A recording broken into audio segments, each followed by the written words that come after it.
Bonjour à toutes et à tous, j'espère que vous allez tous très bien. En tout cas, moi je suis très heureux de vous retrouver. J'ai la forme pour vous faire cette nouvelle vidéo de médecine qui sera assez brève par rapport à d'habitude, mais tout aussi complète, ne vous inquiétez pas, vous me connaissez là-dessus. À savoir la sténose du pylore qui sera abordée et évoquée tout au long de cette vidéo via 6 chapitres différents. Commençons par le commencement, la définition. C'est quoi la sténose du pylore pour faire simple? Le mot sténose ça a pour synonyme de rétrécissement et le mot pylore ça a pour synonyme de porte. Le mot porte, c'est vraiment un terme familier que j'emploie là pour vous faire mieux comprendre le mécanisme. En médecine, ça s'appelle sphincter ou orifice musculaire. Donc, on a deux portes, une entrée, une sortie, tout à fait normale au niveau de l'estomac. La porte d'entrée, ça fait jonction entre l'œsophage et l'estomac et ça s'appelle le cardia. La porte de sortie, qui s'appelle le pylore, fait jonction entre l'estomac et le début de l'intestin grêle, à savoir le duodénum. Vous avez compris? En cas de sténose du pylore, le muscle qui entoure le pylore, d'accord, cette porte, va s'épaissir. Il va être anormalement trop volumineux, trop gros pour faire simple.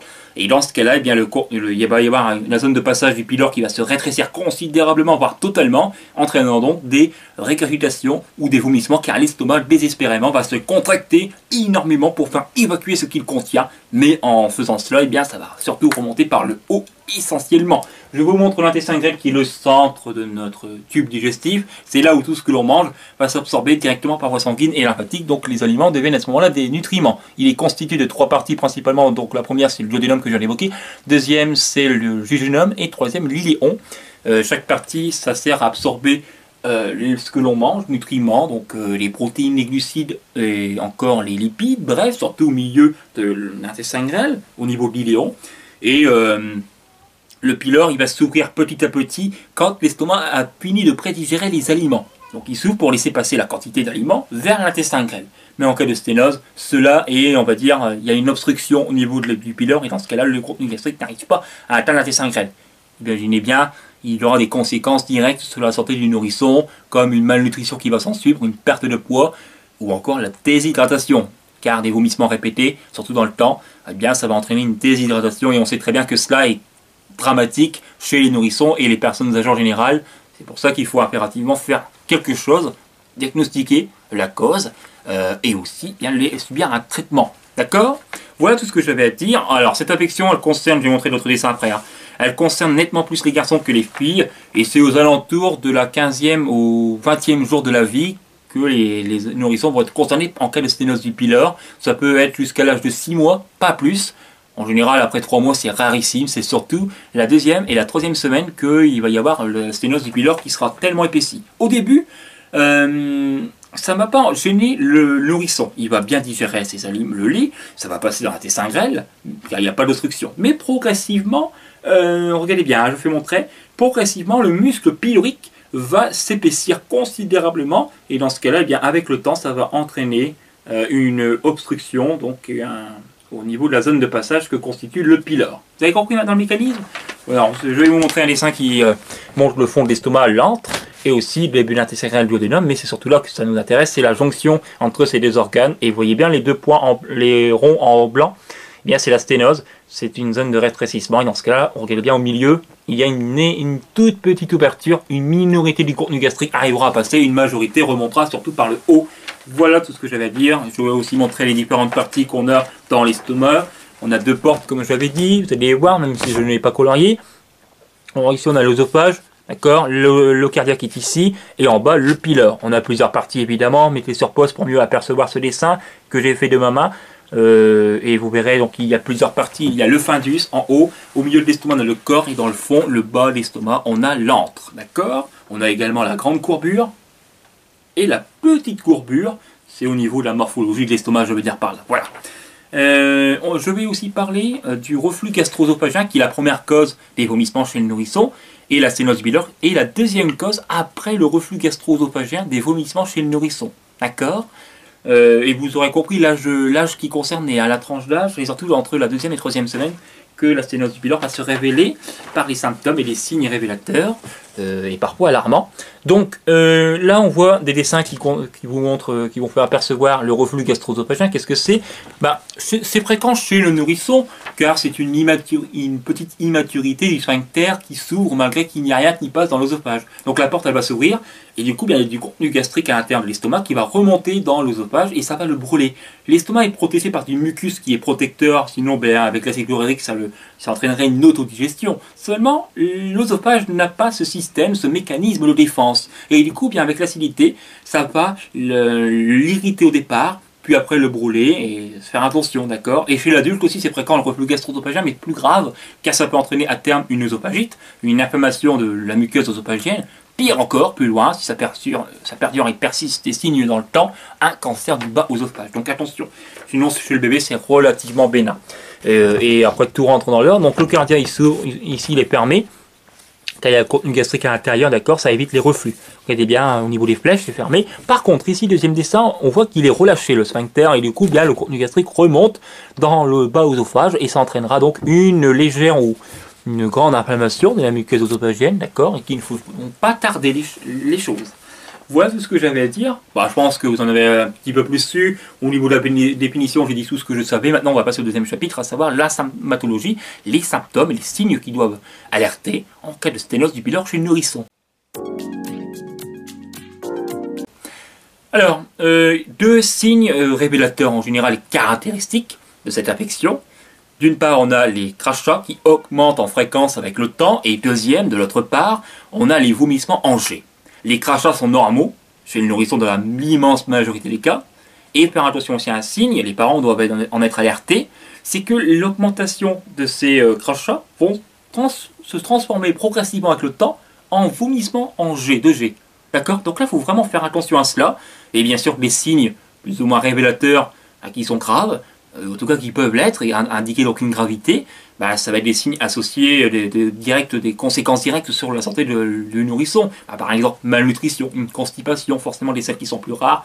Malnutrition, le contenu, la nourriture n'arrive pas à atteindre, le lait n'arrive pas à atteindre l'intestin grêle. La déshydratation, forcément, qui est très gravissime et dramatique chez le nourrisson ou même chez les personnes âgées, car ce sont les personnes les plus à risque, et dans ce cas-là, ça peut être vraiment catastrophique au niveau de leur santé. Encore un vomissement de temps en temps, mais là, comme en cas de sténose du pylore, si elle est vraiment avérée, cette infection, les vomissements vont être répétés dans le temps, c'est pour ça qu'il faut impérativement traiter cela. Ensuite, comme conséquence, ça va être une perte de poids, bien sûr, et inévitablement, ou encore une fatigue qui est excessive, et aussi une faim qui continue. Le bébé va souvent pleurer, tout à fait normal, car il a faim. Voilà. Tout ce que j'avais à dire, et les parents s'inquiètent en général quand le bébé vomit à chaque fois tous ses repas, tout à fait normal et c'est même légitime, j'ai envie de dire, mais faut faire attention surtout si c'est des vomissements en jet et qui sont associés avec des signes alarmants, plus ou moins alarmants, comme la perte de poids et la déshydratation. On va maintenant passer au troisième chapitre, les causes. Malheureusement, il n'y en a pas qui sont réellement prouvées ni trouvées, elles sont plus hypothétiques que véridiques, et donc les principales causes, ce seraient surtout des anomalies génétiques c'est souvent une cause, ou encore des antécédents familiaux, le sexe du bébé, car ça concerne nettement plus les garçons que les filles, et ce n'est pas qu'un faible écart, c'est vraiment très profond comme écart, d'accord? Ou encore éventuellement une prise médicamenteuse après la naissance, mais c'est vraiment flou tout cela, d'accord? Voilà, j'ai dit les principales causes qui sont dites dans les bouquins de médecine.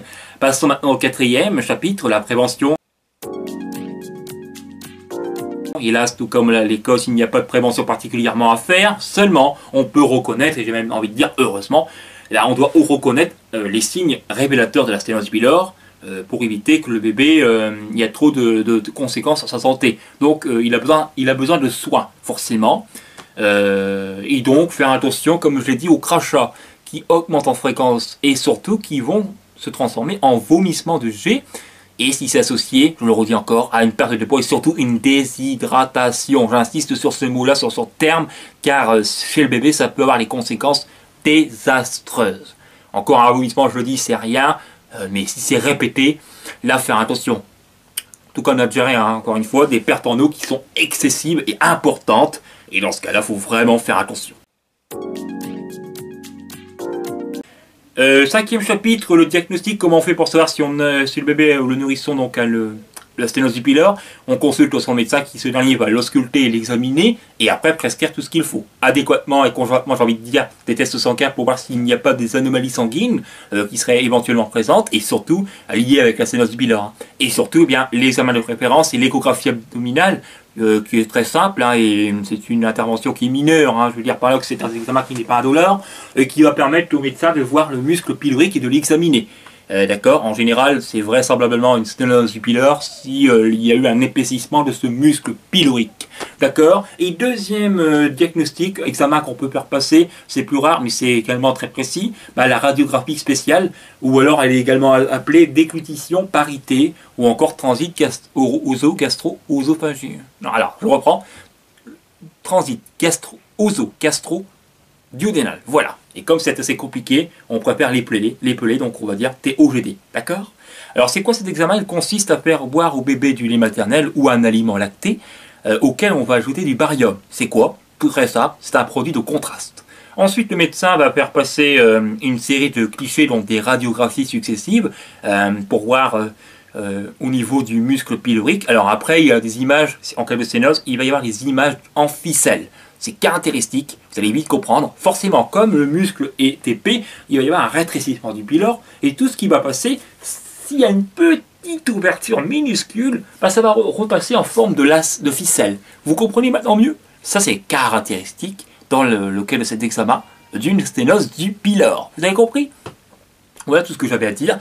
Après, dès qu'on a été le bébé a été diagnostiqué de sténose du pylore, grâce à ces examens, on suit un traitement. Voilà, et d'ailleurs on y vient à ce dernier chapitre qui est très important, le 6e, les traitements. C'est uniquement une intervention chirurgicale, mais qui est dite minime. Oui, parce que malheureusement, même si on laisse la sténose comme ça, elle ne va pas du tout se guérir d'elle-même. Je veux dire, le muscle ne va pas se d'épaissir avec le temps. Non, il va toujours rester tel qu'il est. Donc dans ce cas-là, une intervention est nécessaire. Alors qu'est-ce qu'on va faire subir au bébé? C'est pour écarter et inciser donc le muscle pylorique. On ne touche pas le pylore lui-même, on touche ce qui est autour, donc le muscle. Et dans ce cas-là, on va l'épaissir suffisamment, on va le couper pour que le contenu gastrique arrive à sortir. Donc regardez bien, là, comme je l'ai dit, hop, après il sera comme ça. Du coup, le contenu gastrique arrivera à passer. Vous avez compris? Alors la première, il y a deux voies pour se faire opérer de cela, le bébé. C'est donc par voie laparoscopique ou par voie ouverte.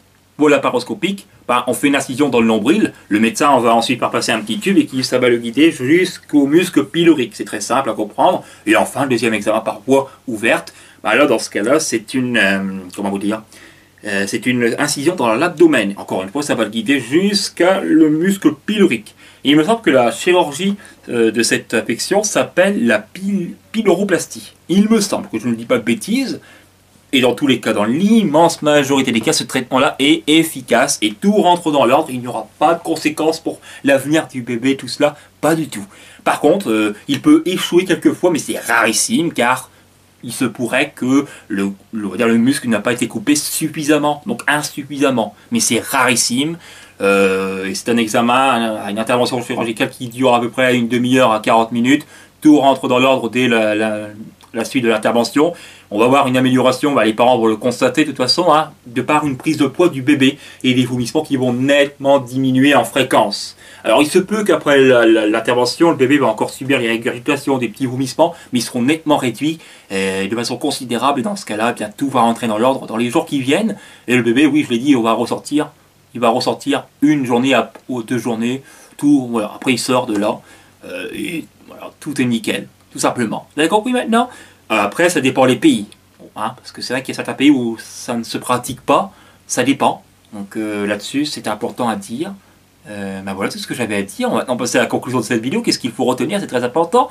La sténose du pylore, c'est une maladie congénitale qui démarre dès la naissance et jusqu'à l'âge de 6 mois, ça peut concerner cette tranche d'âge, notamment entre la 2e et 3e semaine, le 15e et 20e jour.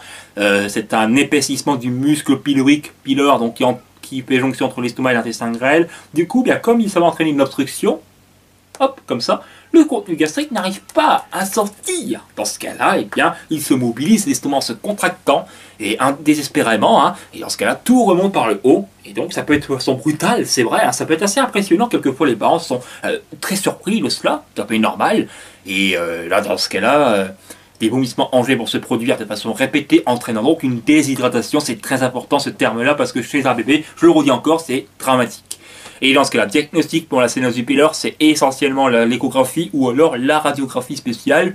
Et après, dès qu'on est diagnostiqué de cela, le bébé, c'est une intervention chirurgicale mais qui est mineure. Et dans ce cas-là, on va de part inciser et écarter le muscle pylorique afin de permettre le trajet du contenu gastrique vers l'intestin grêle et permettre donc la nutrition du bébé et qu'il prend du poids, hein, surtout, c'est très important, surtout à cette tranche d'âge de la vie. Voilà tout ce que j'avais à dire. Voilà, j'espère néanmoins que vous aurez bien apprécié cette vidéo là. J'ai passé du bon temps à vous la faire. C'est fait avec énergie, mais avant tout de cœur. Et si vous l'avez trouvée intéressante ou vous l'avez jugée aussi utile, pourquoi pas de la partager, hein, ça me ferait énormément plaisir. Pourquoi pas de vous abonner également, mais encore une fois, chacun est libre de faire ce qu'il veut et je ne forcerai jamais personne. Voilà. Allez, salut à toutes et à toutes, surtout portez-vous bien et je vous dis à la prochaine pour les prochaines vidéos.